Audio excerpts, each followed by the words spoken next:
Great. So welcome everyone. I'm very pleased to have today Francesco, so Dr. Professor Francesco Pitaro from the Politecnico di Milano, from the ABC department. And also very pleased to welcome Yasmine Priore from ETH Zurich and also SO. Today we're going to talk about the carbon budgets and biogenic carbon in building and construction.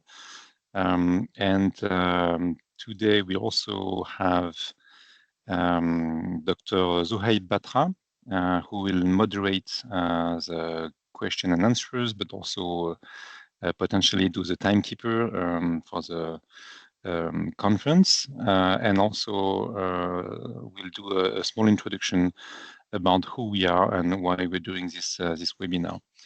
So again, welcome everyone. So we will go through a small introduction from my part of 5 minutes, and then we will have the chance to have a first introduction by Yasmine about the potential of bio-based materials in buildings to stay within the carbon budgets. 15 minutes, and then Professor Pitaro will introduce a second session about the speed of biogenic carbon uptake. How much does it matter to meet climate goals?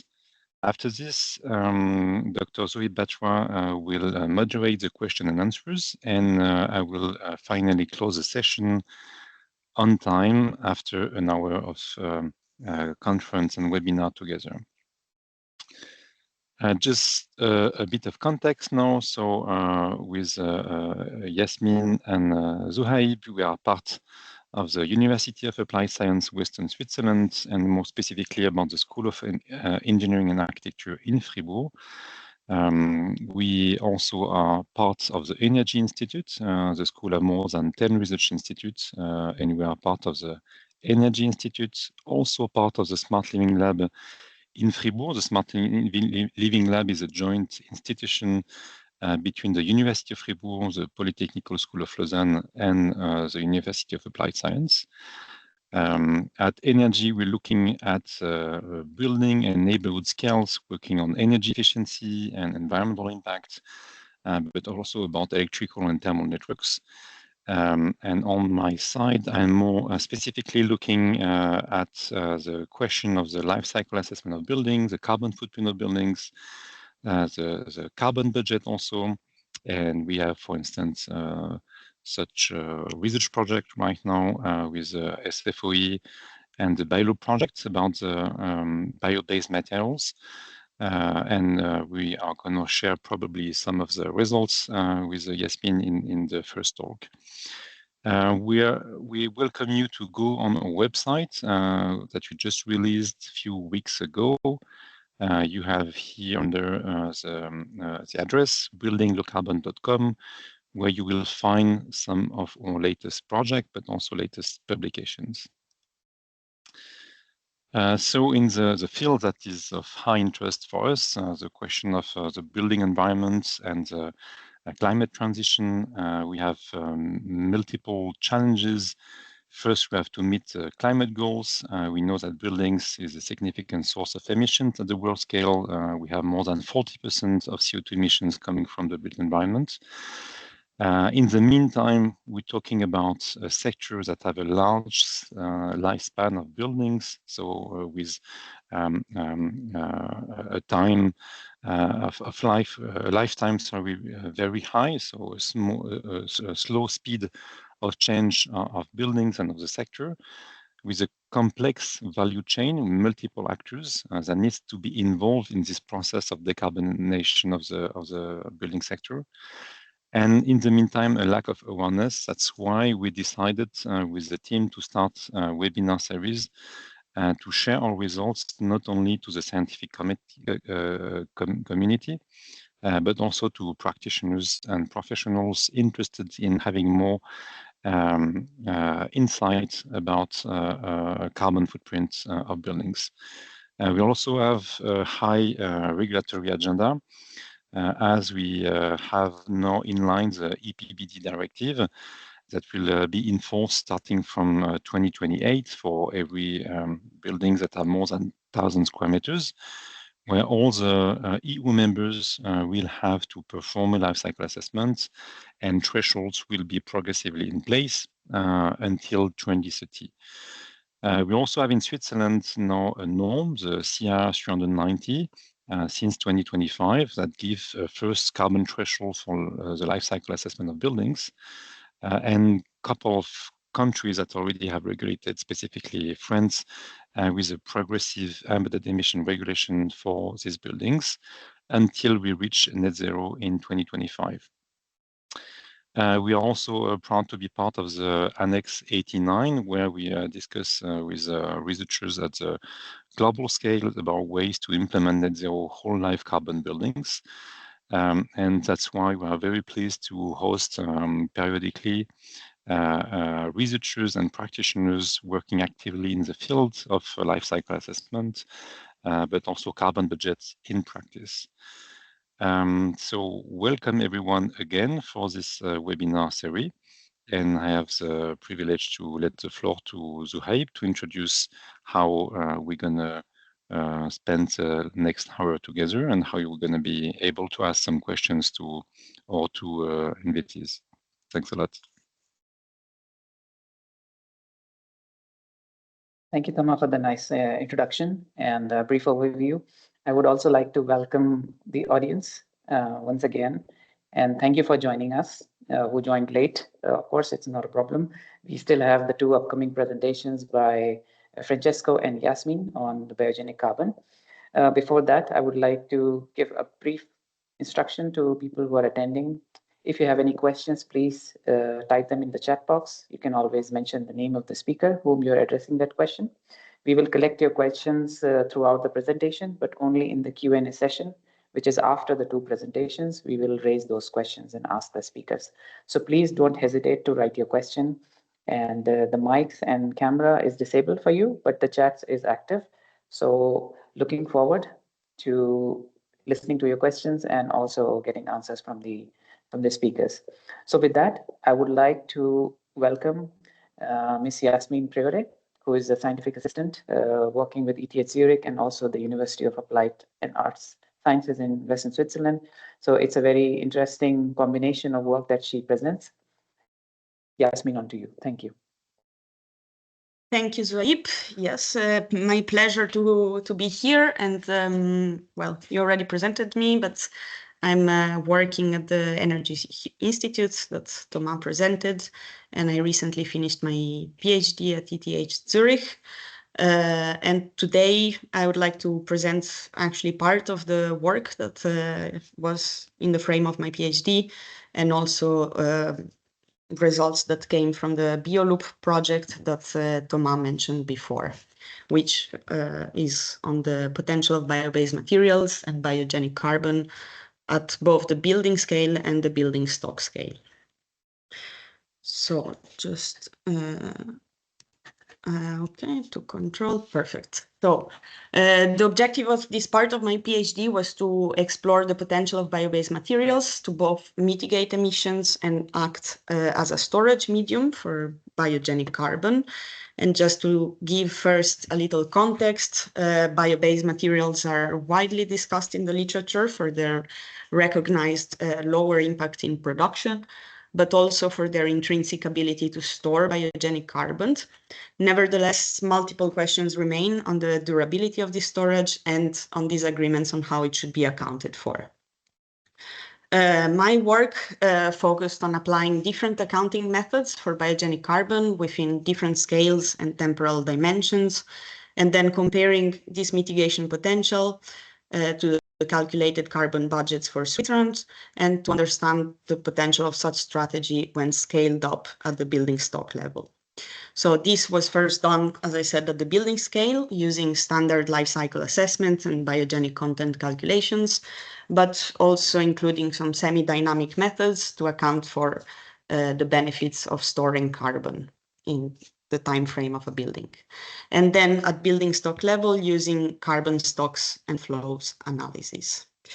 So jumping right into the first part, so at building scale, what we did is we analyzed different bio-based scenarios on of the same building.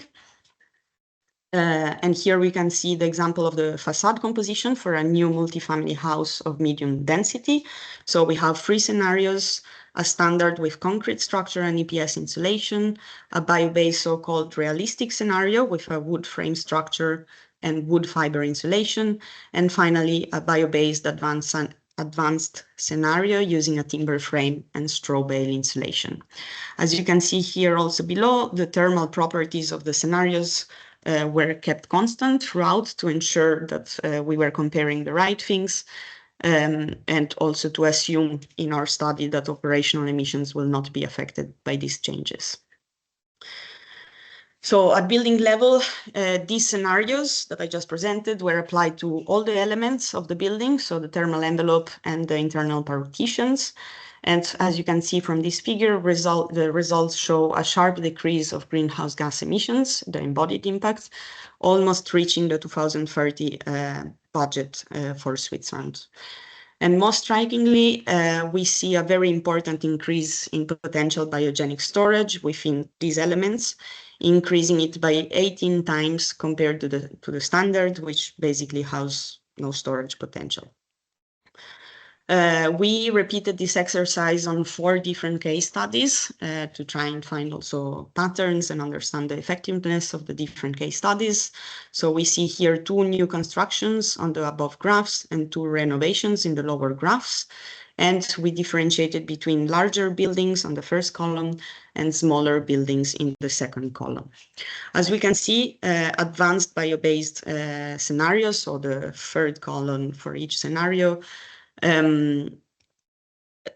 resulted in all the cases in greenhouse gas emissions reductions, so reconfirming the general lower embodied impact of these materials compared to standard constructions. Similarly, biogenic storage is increased across all cases between 8 and 37 times the standard option, thus highlighting the high relevance of buildings to act as a storage medium.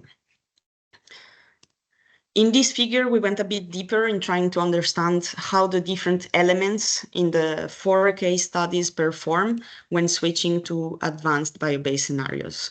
So we have here 3 indicators that are used to characterize this effectiveness. First, the substitution factor in the y-axis here, which reflects the embodied greenhouse gas emissions reductions achieved by an increased use of bio-based materials. So if we have a value of 1 here, it would mean a complete substitution of greenhouse gas emission, while a negative value indicates an increase in greenhouse gas emissions when switching to bio-based materials. The second indicator is the biogenic factor, which is in the x-axis, and this shows the share of called deductible emissions when applying the GWP bio methods, which accounts for biomass rotations and storage time. In this case, negative values, so on this side, indicate a non-beneficial GWP bio, either due to long rotation periods of the materials implemented or to short storage times in the building. On the contrary, values above 1 would indicate a surplus of accountable climate benefits compared to the fossil greenhouse gas emissions. And finally, the third indicator is the size of the bubbles in this figure, which represents the total increase in biogenic carbon content in kilograms of CO2 per square meter per year. So from the standard to the advanced. And what we can see here is that clearly the most effective implementation of bio-based materials at building scale is in new construction, and particularly in the facade finishings, which include the insulation, and also in the internal slabs, so the blue bubbles here, and partially also in the structure of external walls and roofs, which are the bubbles here on the side. As you can see here, these components, so in this square, display substitution and biogenic factors above 50%. On the other hand, the least effective components across all the cases are the floor finishings, with both factors being close to 0. And particularly interesting are the elements that fall into negative values. So here we have the facade finishing of one of the renovation cases, which exhibits high amounts of carbon stored, but comes with the price of increased greenhouse gas emissions. This increase was caused by some additional layers that were added to this scenario, and especially from some OSB boards. Similarly, the floor finishing of one of the new construction case study comes with an increase in greenhouse gas emissions, and the biogenic factor is 0, which makes it a counterproductive measure in this analysis. And finally, components displaying biogenic factors above 1, as I said, indicate what we can call a climate positive balance, with potentially more climate benefits stemming from the biogenic carbon stored than the greenhouse gas emissions over the whole life cycle. And these findings illustrate that sometimes maximizing biogenic carbon storage does not always align with minimizing embodied emissions at the element level. Now, these 4 case studies have been used in the next slide to scale up the potential of bio-based at the stock level, which we can see here for the time frame until 2050. So we studied 2 main scenarios for scaling up.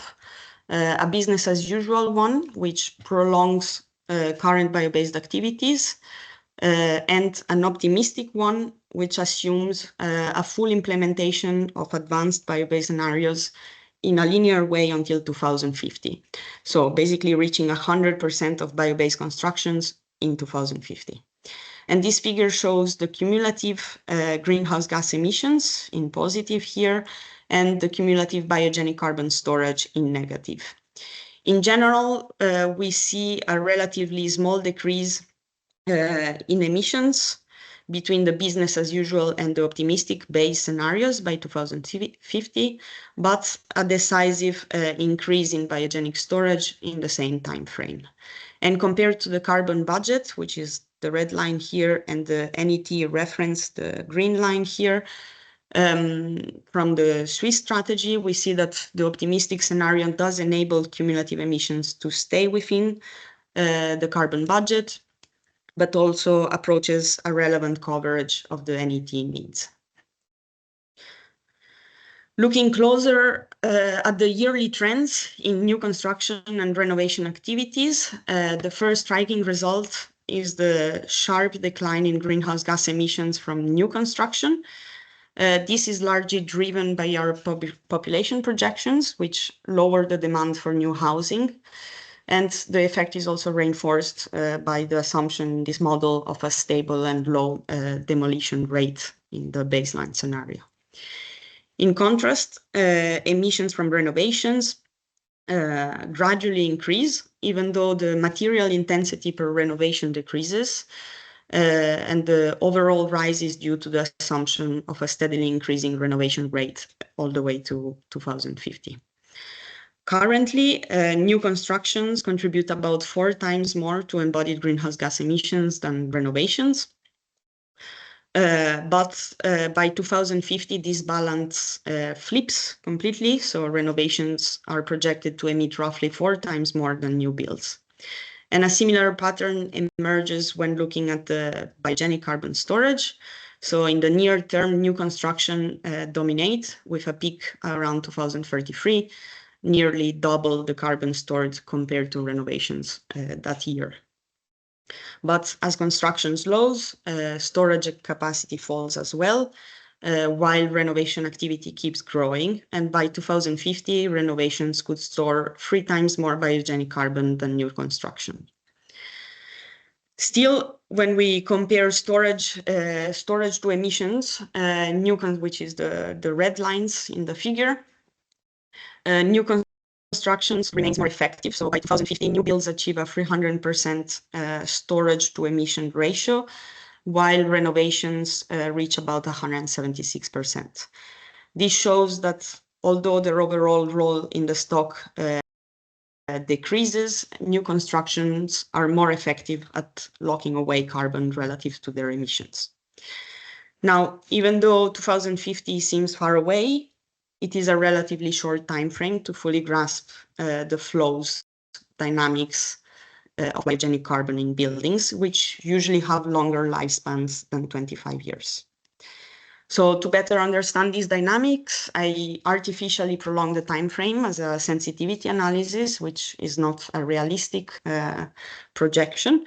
So in these two graphs, we see the yearly flows of biogenic carbon only. So in positive, what goes out from the built environment back in the atmosphere through incineration, and in negative, what goes in the built environment through bio-based construction activities.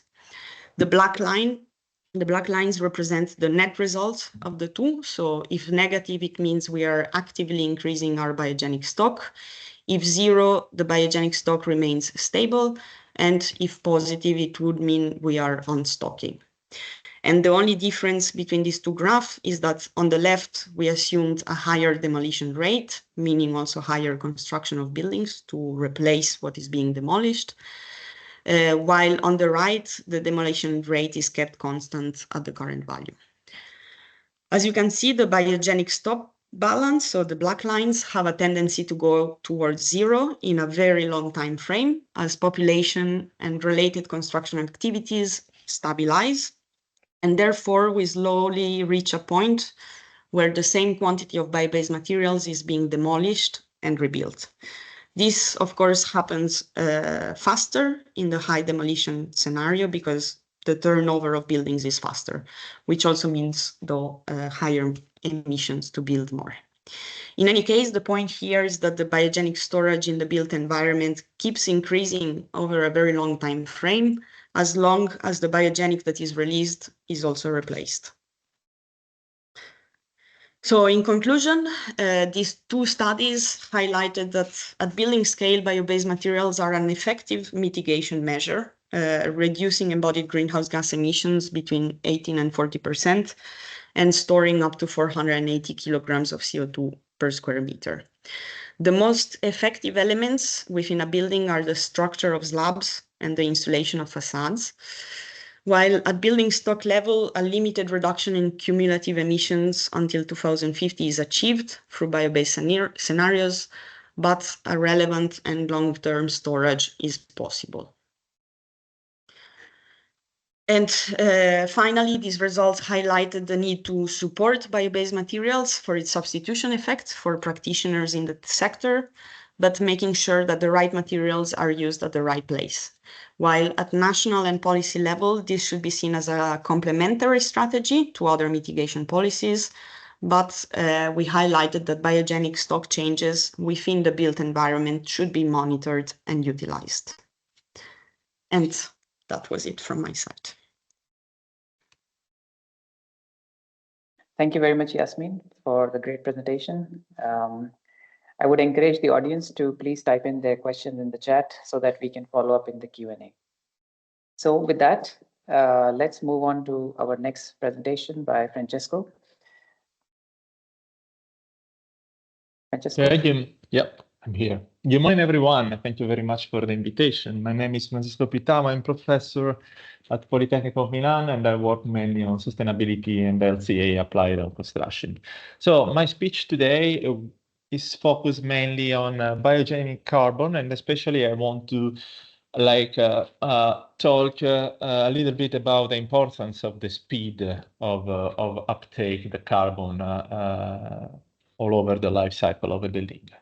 So let's start from this assumption that is something that was well discussed by Yasmin before, which is effectively the fact that when we move from a conventional material for building a structure and building a building, and to unconventional material that can be low carbon material, like typically bio-based construction materials, we don't reach net zero in general. I mean, we have a reduction of fossil emission, that is what is accounted for in ordinary LCA, and we have a residual emission that somehow we need to compensate with offset or carbon storage, as we discussed it before. The problem of carbon storage is that we don't have a standard at the moment that say how to calculate the benefit from storing carbon. So we know that moving CO2 from a stock to another one can create a benefit, especially due to the regrowth and the regeneration of the carbon in the land. But the mechanism and the methodology to account for this benefit is not standard yet. And we have a lot of discussion at the inside the scientific community about how to deal with this issue. We know that we have a group that are working on this standardization, especially in SIA and at the ISO standard level, but still a common agreement, let's say, is not reached yet. So every country is moving a different way. We have France and Norway that they accepted somehow to take into account the timing into the calculation for discounting CO2. We have other countries that they are moving in another direction. So at the moment, we don't have a common field for calculation. At the standard level, I mean, the fact is that LCA as a concept, as a methodology, is a very simplistic approach to a very complex problem, which is the global warming.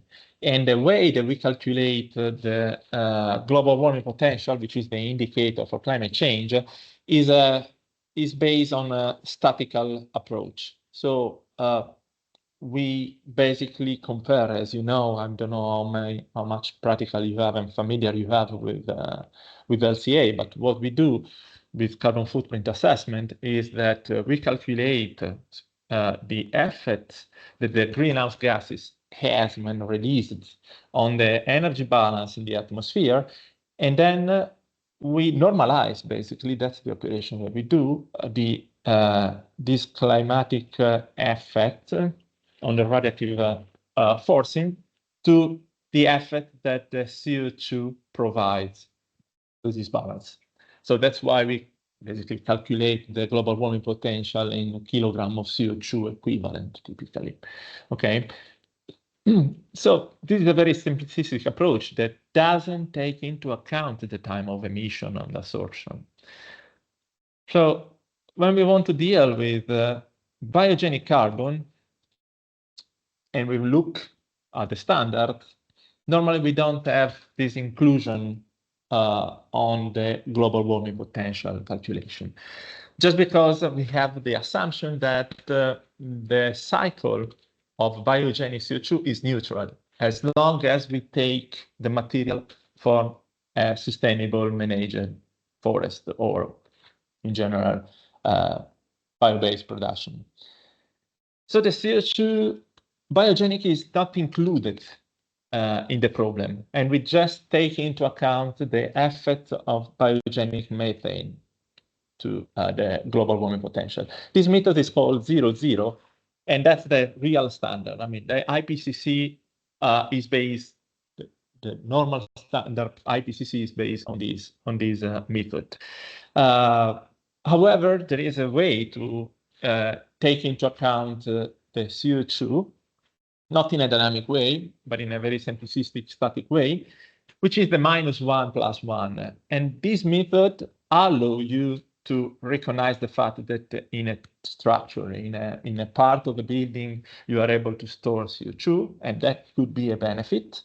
But if you don't have a strategy to keep in a second life, in a second cycle, this storage, this carbon storage in a product, then the CO2 goes in the atmosphere anymore. So you don't have any benefit. So that's why we are able in the calculation, in LCA calculation, and that's why in the EPD now you have the biogenic carbon storage declared, but it doesn't affect the GVP basically. So it's just a separate calculation that allows you to measure somehow a benefit from the storage, but doesn't affect the climate change practically. So the main problem comes from the fact that we don't take time into account in ordinary LCA. And time is not into the calculation because it's super complex to keep track on the effects of emission at every year, basically. And if we want to have a picture of what happened in reality when we make an LCA of the carbon footprint calculation of a building, then we need to consider that we have a time horizon, which is normally 100 years, but can be even more or less. We have a building service life, which doesn't cover normally the whole time horizon. Normally, we can take into account 60 years as a reference service life of a normal ordinary building. And then we have emissions that can be considered as a pulse emission that happen all over the time during the building service life.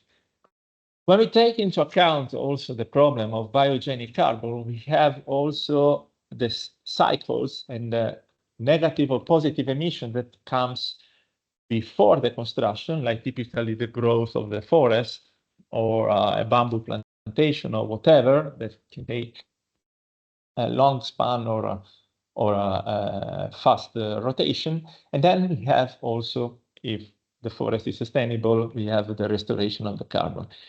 And this doesn't fit the time frame that we are considering for the calculation of global warming.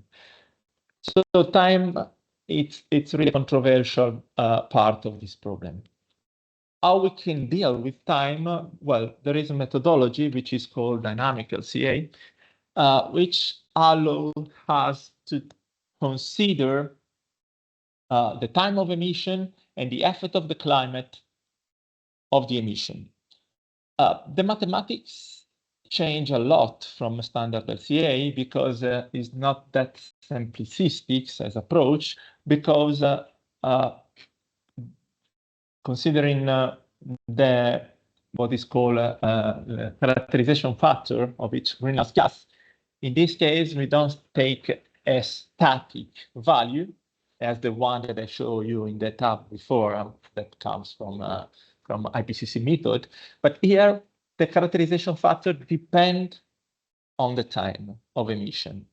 So we have still the sum of different greenhouse gas emission, and then we multiply each mass per the characterization factor, but we consider the time of the emission and the effect that it has this emission in this specific moment on the climate change, on the relative force balance. So the first equation is mostly gives you a figure of the impact in the moment of the emission, but then when we want to measure the effect on the climate change, we need to cumulate this impact. So that's why we move to the so-called global warming impact indicator, cumulative, which is basically the sum year by year or hour by hour of the instantaneous impact that we can measure. So if we move to an ordinary indicator, which is the global warming potential, and you want to include the time of emission and uptake, then we have an equation which is a bit different from the one used by IPCC, because we have the time variation as well. So it is taking basically this equation, and this is weighted on the base of the absolute global warming potential of the CO2. So we can have an indicator which is still measuring the impact in kilogram of CO2 equivalent, but this impact is strictly related to the time of the emission. I just made a simple calculation just to show you what means taking into account the time in a carbon footprint assessment. And in this case, we have two greenhouse gases in this figure. At the left side, we have the release of 1 kilogram of CO2. The yellow line is the release at time 0. So it's a pulse emission that is happening at time 0 with 1 kilogram of CO2. And then we have still 1 kilogram of CO2 with the blue line, which is switched and delayed at year 60. So it's a sort of delayed emission at year 60. And similarly, we have 1 kilogram of methane on the right. So we see the intensity, the disturbance, the two greenhouse gases, sorry, they are causing to the atmosphere in terms of energy. And we see that the intensity is still the same whether we move from time zero to a delayed moment. If you go to the cumulative, so that's really the effect on the climate that we are causing through this emission. We see that effectively we have a reduction of this effect if we take like a time horizon. In this case, just for visualization, I took 500 years, but we can take 100 or whatever. And sorry again. And this delayed emission can create a reduction of the impact, basically. So it's the same gas, which has the same mass, but is just moved and delayed by, in this case, 60 years. So that's the effect of delayed emission, the benefit of delayed emission when we have a storage in the building. So we are not effectively taking a biomass from a forest and we are emitting immediately after the harvesting the CO2. But when we move this CO2 to the building and then we replace conventional material with this bio-based material, and then we have at the end of life the emission because effectively we burn or we treat the material, and then part of total part of the carbon goes again in the air. We have these, we can measure in a dynamic way this benefit. And it is much larger when we go to, when we move from a methane, in this case we took methane, to CO2. Effectively for CO2, this delay emission benefit is much larger. And that's the translation basically in terms of CO2 equivalent. If we take 1 kilogram of CO2 and we have the emission at time zero, you see that effectively the value is equal to the mass that we are accounting for. So it's 1 kilogram of CO2 equivalent is equal to 1 kilogram of CO2. But when we move and we delay this emission by 60 years and we measure the benefit, effectively you see a reduction in terms of kilogram of CO2 equivalent. So that's the effect of the climate. It's still a CO2, okay? But it's not one, even if the mass that we release it is one. And you see the methane, he has a decay which is much larger than CO2 and tend to go to zero. So what does it mean in terms of calculation in buildings? Well, let's look at this graph. This comes from a famous paper from Guest and other colleagues from Norway. So if you take like a fossil fuel-based material, the last figure in the bottom, then we have millions of years to regenerate the material. So for sure, if you take like a cycle and they say, okay, I have an emission and then at some point I have an absorption because this material regrows, and typically fossil fuel regrows in millions of years. So you have a regeneration of the fossil fuel, but it's super long process. Then for sure we have a climatic condition which is not neutral at all. And considering the fact that the cycle is super long, we don't even consider carbon neutrality of this kind of process. But when we move to bio-based material, especially if they are fast, so for fast-growing material, we like consider materials that they grow in crops and they take, I don't know, a few months to regenerate, to regrow. Then the cycle of the carbon is neutral for sure, because we have this rotation, which is cyclical. But even from a climatic perspective, we have neutrality, because basically the climate doesn't see the disturbance coming from the emission. because the absorption is very close to the emission. So we have like a super close and fast cycle that doesn't disturb too much the climate. While for long species, for long rotation species, like typically wood, that takes like 50 to 100 years in some cases, for some species even more, then the cycle is neutral still, because effectively, I mean, if you imagine a sustainable rotation of a forest, you have the regrow, what we take regrows in the next cycle, so we can consider effectively the cycle of the carbon as a neutral. But in terms of climate, we need to understand if there is a neutrality or not. So the fact that we have a balance of CO2, which is neutral, doesn't mean that necessarily for the climate you get this neutrality. And it is clear in this graph. This comes from the same paper, basically, from the same study, where we have basically 4 different conditions for different use of carbon.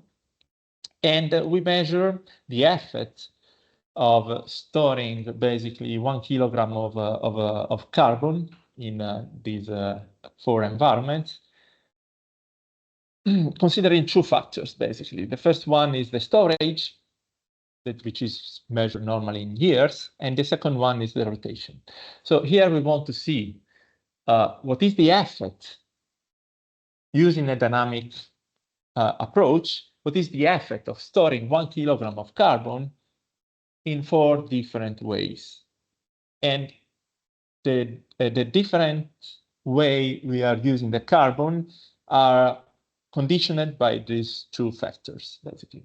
So if you take like 1 kilogram of forest that comes from boreal countries, basically, and you use this mass for producing energy, so as a biofuel, so it means that we need 100 years nearly to regrow and regenerate the carbon in the forest, and we don't have storage at all, because as soon as we take the biomass from the forest, then we use it for bioenergy. So in this case, we don't have benefit from biogenic carbon, from the fact that we have carbon in the biomass. And actually, if we measure in 100 years what is the effect on global warming potential, we measure a positive effect. So it means that, okay, we are regrowing the forest in 100 years. So from a cycle, from a mass balance, basically, is the neutral, the cycle. But from a climate perspective, this biogenic is creating a damage to the climate. If I take the same sorry wood, to interrupt, Francesco. Yeah. We have a few minutes left, so maybe I'm going to finish. I'm going to finish and to conclude. Effectively, if we take the same and we move to a structure for building a structure in a house, so we have also this effect coming from the storage, and then we can measure a negative value, effectively, which is effectively nearly 50% of the kilogram of CO2 that are stored in the building. And that's even more clear if we move to fast-growing material, that they have a rotation period which is much lower. So in conclusion,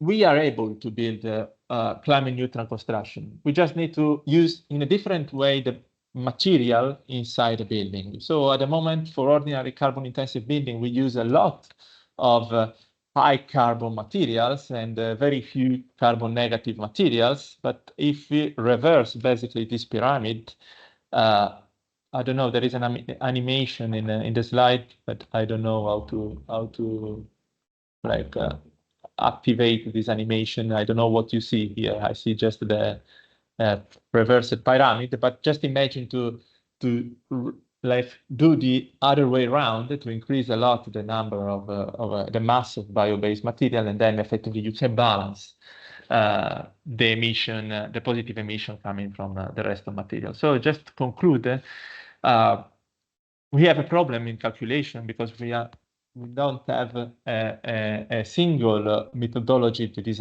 accepted by the community. So we need to improve a little bit our standard to have a common way to calculate the benefits from for carbon storage.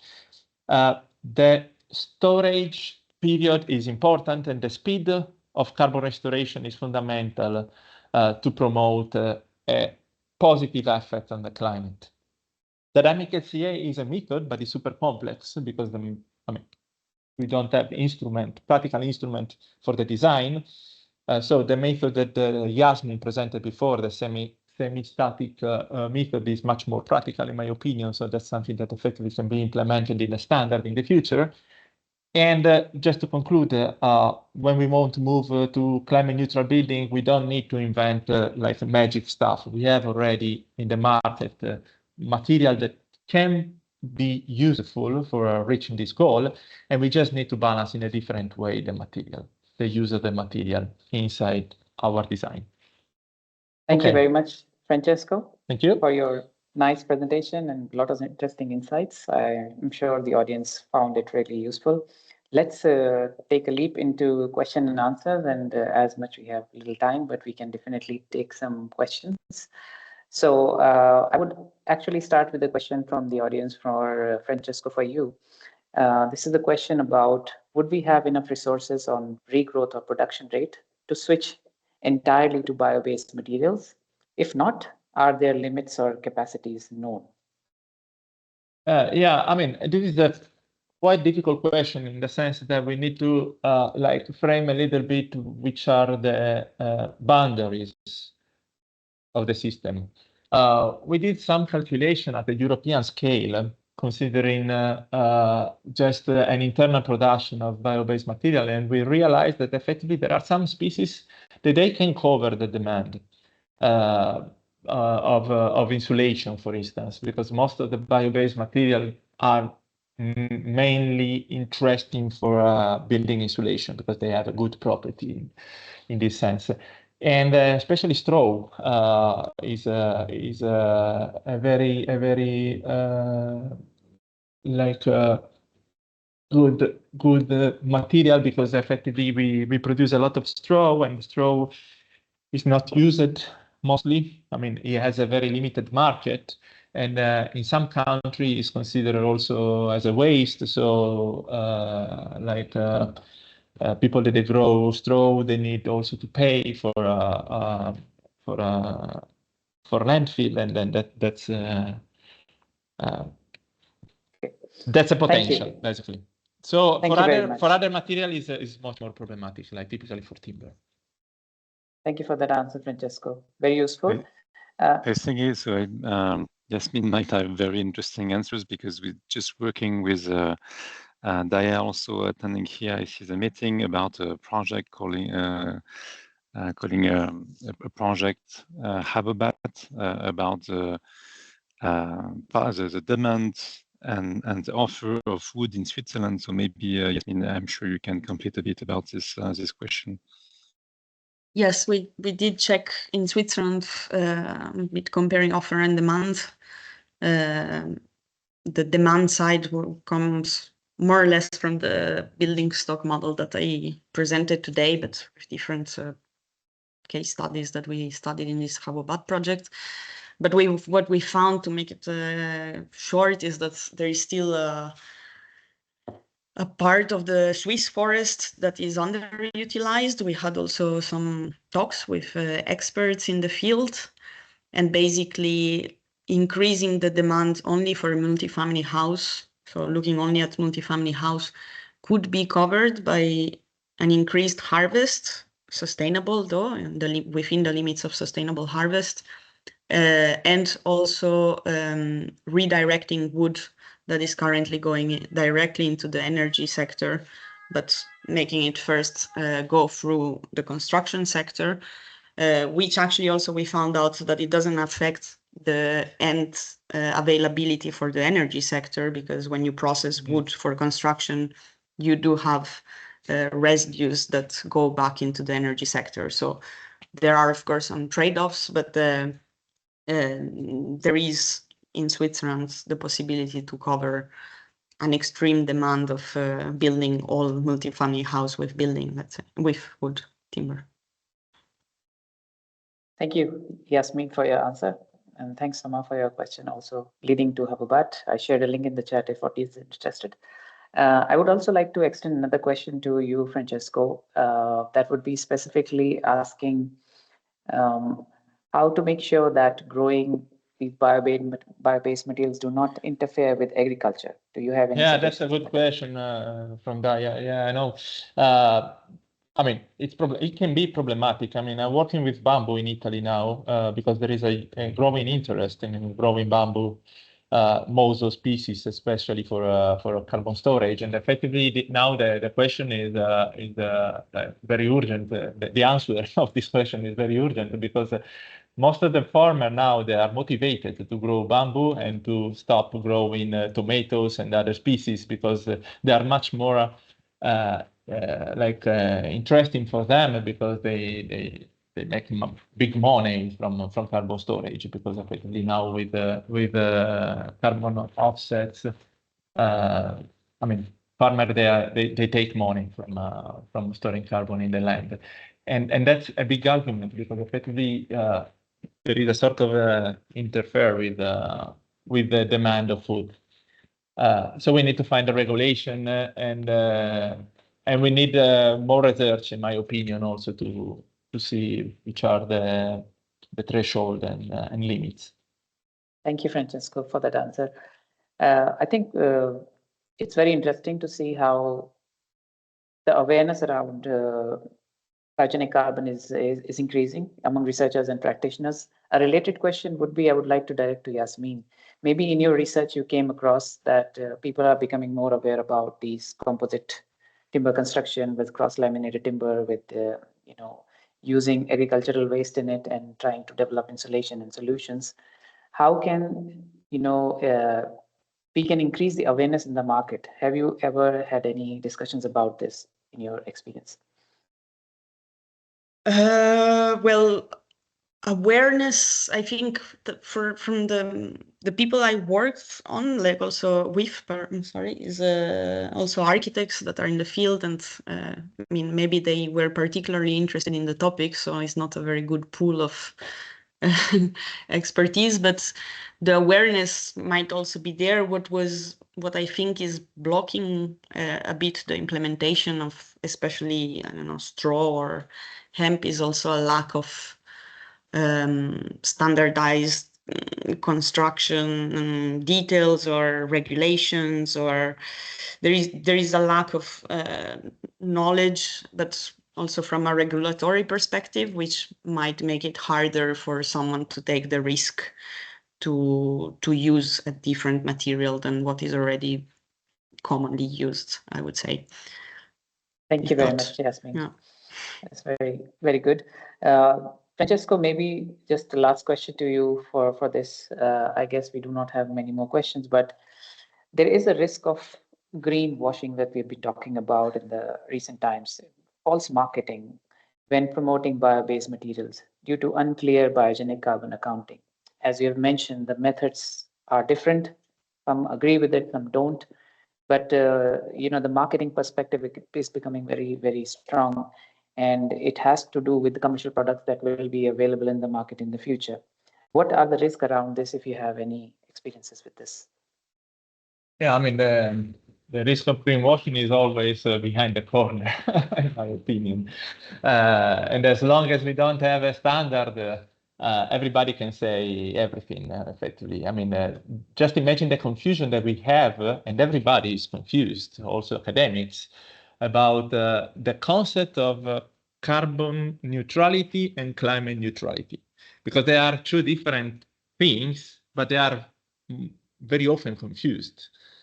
And I see people that they are promoting wood and timber house, that they say, okay, if you just use wood, you get a zero carbon house. I mean, it's not really true. It's not really like that. The problem is much more complex. Right. So we really need a standard to include the biogenic carbon, in my opinion. Perfect. Thank you very much for your answer. I would say just one more question for Yasmin shortly, then we can move towards the end.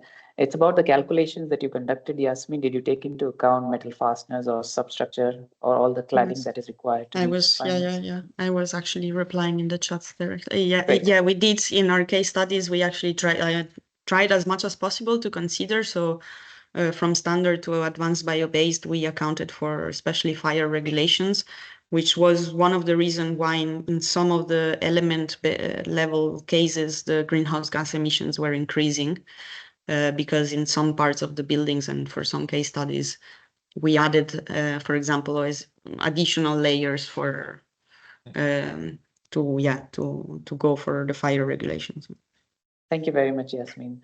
I would also encourage the audience, if you have any questions, they can type in the chat. We'll get it even after the webinar is over, and we will get back to you with the answer from the speakers. Meanwhile, I would like to thank you for all these questions and interesting discussions with the speakers.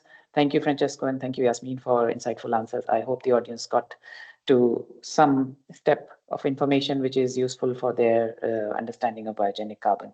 So with this, I would like to give the closing to Professor Thama.